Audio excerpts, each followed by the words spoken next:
All right, I am excited to introduce to you Chris Yadon, who is, come on up, Chris. He is the managing director of Sapria. And Sapria's mission is to liberate individuals and society from child sexual abuse.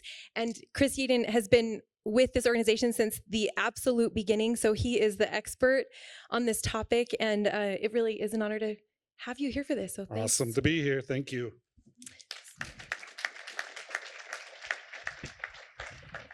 So I think we have a lot of parents in this room. We have a lot of grandparents in this room.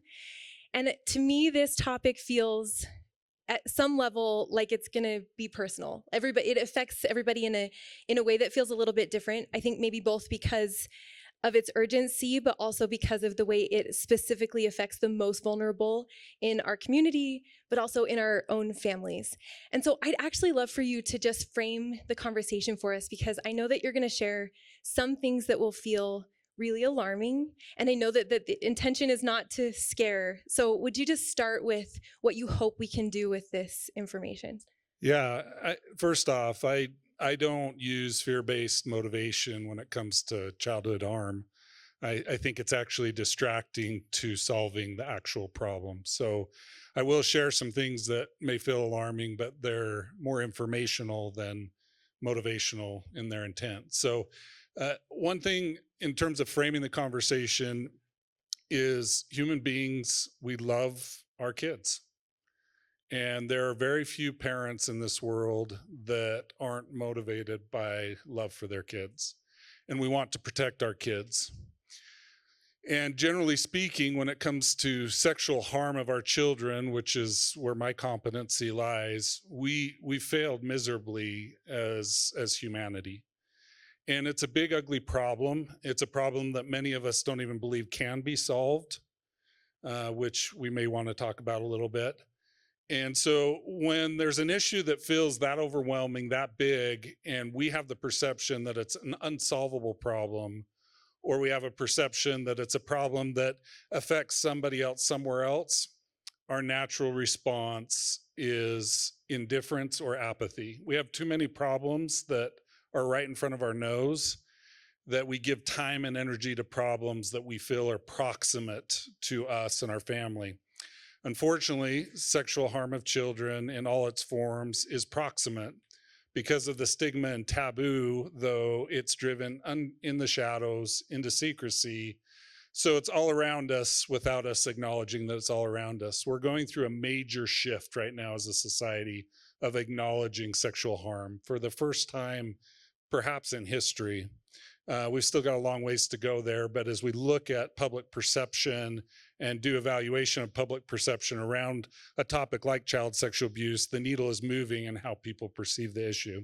So I think we have a unique opportunity right now where tech and child protection have collided to actually use tech for good and to finally move the needle on the harm to our children. So it feels like you've been with Sapria since 2015. So you've really watched this decade as this industry has evolved so as rapidly as the tech that supports it. And so I think to just get our bearings, it really would be helpful if you could talk about some of the specific risks that you see emerging that AI is directly influencing. Yeah, so I'll start at the 30,000 foot level on that risk, and then I'll give you a few examples of more tangible risks. So two major things have changed over the last 20 to 30 years. So technology predates that, but our ability to adjust at the pace of technology being developed and deployed, we were able to mostly keep pace.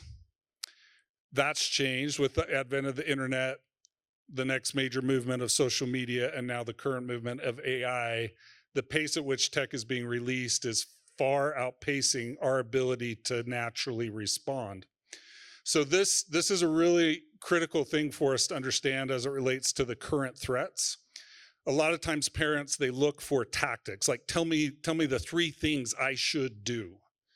But the problem is the tactics are outdated faster than we can get them out because the threat is constantly changing with the speed of tech being deployed and developed. So we're having to pull back in our space and focus on principle-based interventions where parents, grandparents, those that protect children understand the principles behind protection more than the tactics so that they can deploy tactics as fast as the threats are changing. So that's the one big shift. The second big shift that's happening or has happened is tech has isolated our children. So the way I always describe it to people is this way. Our ancestors brought their pain and suffering to the glow of a communal fire. We're bringing our pain and suffering to the isolated glow of a 5-inch screen, meaning we're isolating, and tech is isolating. The number one technique of those that prey against children is isolation. So in that sense, those that perpetrate against children have been given an advantage because tech is isolating. We're consuming tech in isolation. My grandparents, great grandparents, yes, they had all sorts of doomsday warnings about television, but where did they consume television? In the front room with their family. They consumed it collectively. Now tech is being consumed in isolation, and that poses a significant threat to our children. Let me bring it down to AI specifically, just to share one tangible threat. So 2 years ago, the conversation I was having with my kids was around nudes, and say, hey, if you get exposed to nudes, if for some reason you take a nude, don't share it. Here are the 5 reasons why. Here's how people will exploit those nudes. Here we are 2 years later, and a perpetrator no longer needs my child to share a nude with them in order to exploit them. Through AI generated tools, they can take a fully clothed picture of my 12-year-old son and nudify him, and then reach out to him through whatever platform or technology he has access to, and what's called sextort or sexually extort him. And they're extorting for 3 things. They're extorting for additional images, they're extorting for sexual favors if they're local or known, and they're extorting for money. And because sexual extortion has become so prominent, the criminals that are engaging in sexual extortion are actually organized groups. It's no longer a single person operating as an individual preying on our children. And this particular threat also is interesting because it's bucked a trend. So in our space, we've used the last 30 years to get stranger danger out of people's minds, because most child sexual abuse is by someone that we know. Guess what? When it comes to sexual extortion, which is the fastest type of threat, it's only about 50%. So it's like, okay, let's bring stranger danger back into the conversation because that threat's changed. So that gives you a few examples of real things that are happening in real time with the threat. Thank you. That being said, are there tactics that are evergreen that you're still teaching parents before we get into principles? Not really. I mean, they're all principle based, I would say. So, I mean, you could say the things people already know: have a good filter, decide when to introduce tech, but those things are things people really know. So I don't know that we need to spend a lot of time on those. I think the principles are probably more useful. Okay, if they're evergreen, they're probably because they're rooted in a principle that's still working. Okay, take us through most impactful principles as parents or community leaders that we can do that will be protective. And I know that you have said before that elimination is just not a possibility. Like there is literally nothing we could do to actually guarantee protection. And that being said, this is our best bet. Like this is the best bet for reducing risk. Yeah, it's about risk reduction. That's the mindset we have to have. This is a risk reduction conversation. So there's 5 key principles that are time tested. They are evergreen, that if a parent or grandparent or someone that's caregiving a child truly understands, they'll be able to adjust the tactics reflexively, organically on their own without instruction. The first one is to be able to assess risky situations and practice navigating them with your child. So real-time example of that. So NCMEC, the National Center for Missing and Exploited Children, are the government entity that receive reports mostly from big tech, those content providers, of harm. In the first 6 months of this year, they received over 440,000 reports of AI generated child sexual abuse materials. So I can't even wrap my head around that, right? So, what legally is known as child porn. So, this AI generated CSAM, as it's referred to, is proliferating. So as a parent, I'm like, okay, that introduces a risk to my child. I need to assess that risk in real time and practice navigating it with my child. So real conversation I had on Saturday. I took my 12-year-old to lunch. He's in junior high. Boys are being targeted at a higher rate around sexual extortion. He and I talked about AI generated child sexual abuse materials, and we practiced what it would look like if he received a threat of a AI generated image that had his face on it that showed him as nude. How would you respond? What would you say? What would you do? That's the first principle. Assess risky situations and practice navigating them. Second one is to teach our children to set, hold, and respect boundaries. Another time-tested principle. So when we look at boundary setting, holding, and respecting, it's important to understand that over half of harm from sexual harm to children is done by another minor. So as parents, again, back to assessing the risky situation, I need to understand that I need to reduce the risk my child will be harmed, and I also need to reduce the risk that my child will do the harm, right? And so teaching them how to set and hold boundaries, but also respect others' boundaries and practice navigating those to the first principle is the second one. The third one is keep communication open. That conversation I had with my son on Saturday was 100% a keep communication open conversation. My promise to him coming out of that conversation is if someone threatens you, no matter how they threaten you, my ability to protect you is stronger than their ability to harm you. It's come talk to me, come talk to me. We need to talk, right? Keep those lines of communication open. Fourth one, teach our children about sexual health. This one, I can't quite figure out what we've done as a church. When I look at our history as a church in the early 80s, there was guidance released for parents about how to teach sexual health to your children. In the early 80s, this is 40 years ago. Everybody ignored it. It's in a parent's guide if you're wondering where that resource is. Everybody ignored it. The generation of parents coming up right now is the first one I think that is really grasping the importance of talking about sexual health with their kids. Because if you're not talking about it, they're going to hear it from somewhere else. And if they're using AI or any other technology to source that information, which they will if you're not talking to them, it exposes them to risks and to predators. Then the last one is figure out your own stuff. That's the layman's terms to say it. The nicer terms is you have to figure out how to regulate your own emotional health so that you can co-regulate with your children. Children who are unregulated emotionally are at much higher risk of being violated because of where they seek information or seek reassurance. Thank you. I want to go back to this first principle in this conversation with your son. I think that you're pinning exactly what makes me feel panicked about this idea. It feels like if that text ever comes, it just seems instantly already totally out of control. There's no way you're going to somehow possess these images and stop this whole thing.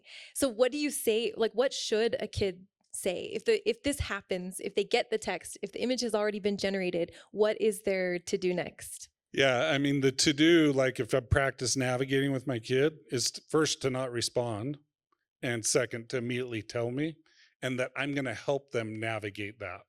I'll help them navigate it with law enforcement or whatever way it needs to be navigated.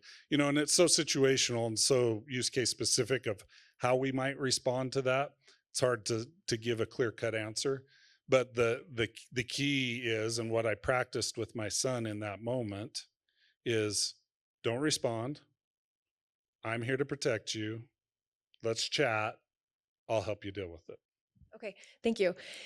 Okay, let's talk about boundaries. So recently we did a little AI breakout at the Restore gathering with Nylan McBain and Medlir and Tim, my husband. And something that came up in that conversation has stayed with me, and that's this idea that another way that AI may be sort of subtly making us more vulnerable, and that's that when you are in conversation with some kind of chat bot, there's no friction. This you'll be validated, you'll be encouraged. It's inhuman in that sense that you're not dealing with human weaknesses and you're going to have to bump up against somebody else's vulnerabilities, and because that's an emotional intelligence that we're sort of absorbing and practicing in real time every day. And so how do you teach explicitly boundaries and body language and these like very these really embodied practices that we might not even be conscious of, but that we're refining in our social relationships? Yeah, I think the first thing to recognize is setting, holding, and respecting boundaries is with other human beings, but it's also with other things that we interact with and our kids interact with. Our kids, I think, obviously age appropriate language, but we need to give them more credit than we do for their ability to, with good conversations, recognize threats and hold good boundaries against those threats. So, for example, to this exact scenario, what we're learning from the early research with chatbots, specifically as it relates to emotional health, if we narrow in and look at something like loneliness, what people are reporting is they get an initial relief of symptoms of their loneliness when they interact with the chatbot. So they're getting that initial relief, not not unlike what happens with social media with the dopamine drops and the pleasure chemicals that are released as part of those interactions. But as they follow those same individuals that interact with those bots over time, the well-being of that individual actually declines and the loneliness increases. So even though there's an initial relief, the long-term detriment is pretty pronounced. So that should turn into an age appropriate conversation. If I'm talking to my 12-year-old, it's like, hey bud, mom and I are here to help you, right? We love you. We want to talk with you. I know you may want to chat with AI about a problem you're facing. I understand why you might want to chat with AI about it. But let me tell you what happens. Initially, you're going to feel really good coming out of that conversation. But research is telling us that if you keep doing that, it's actually going to harm you.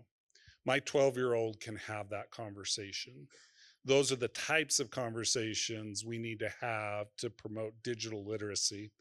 And it doesn't mean it's going to eliminate all conversations they have with AI or that they're not going to make mistakes. And that's where monitoring comes in and how we deal with monitoring as parents, which is also part of boundary setting. Um, but keeping those lines of communication open, in my experience, I have children from 28 down to 11. Um, Over time, it bears good fruit. I think part of this boundary conversation is probably some amount of emotional attunement.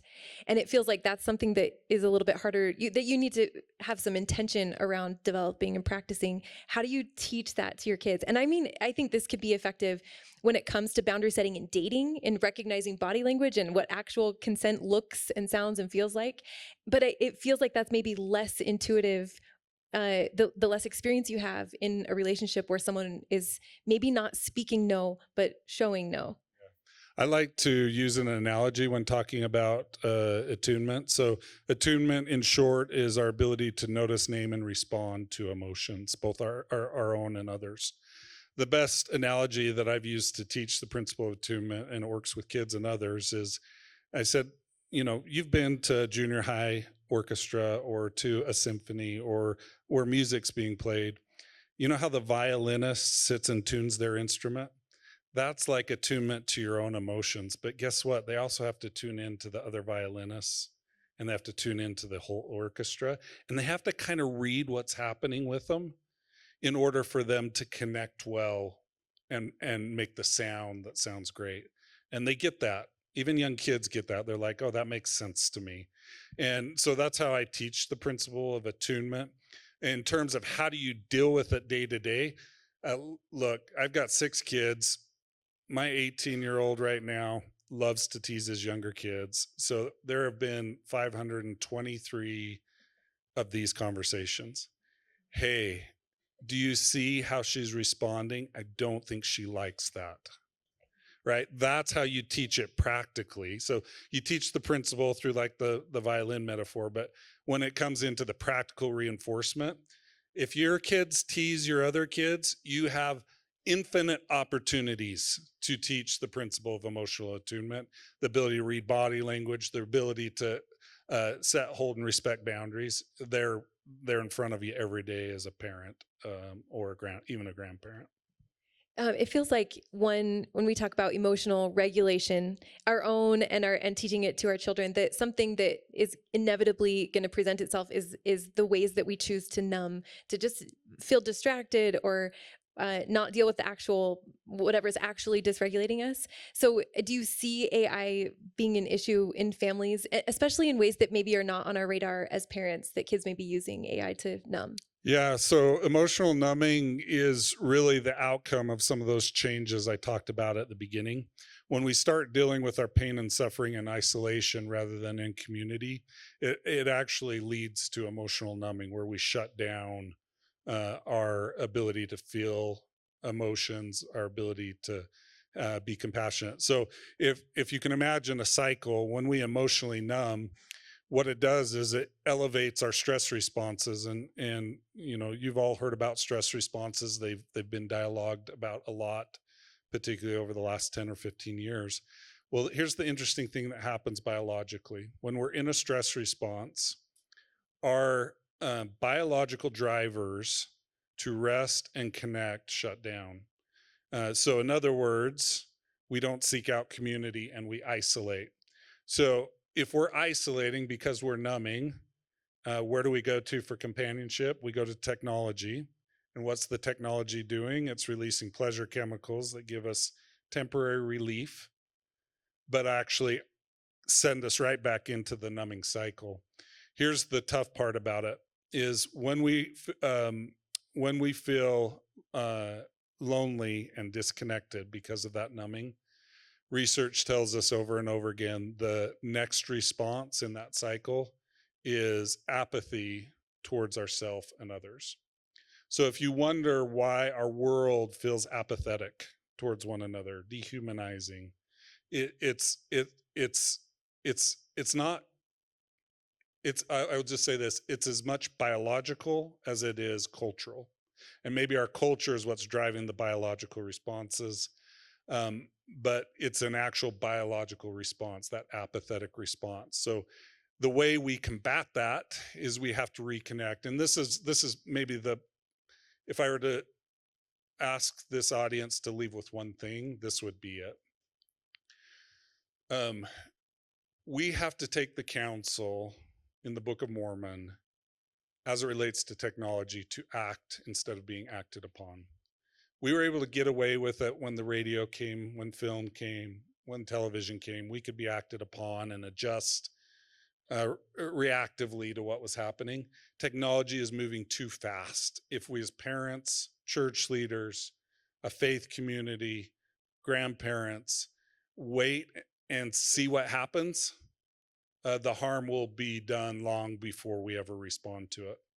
So we have to act. When it comes to technology, we have to choose to act instead of being acted upon. And I think that gospel principle is not only sound as it relates to AI specifically, but I think it's sound as it relates to our current state of technology in general. I think that's the perfect, most empowering message to end on. Thank you so much, Chris. Of course, thank you.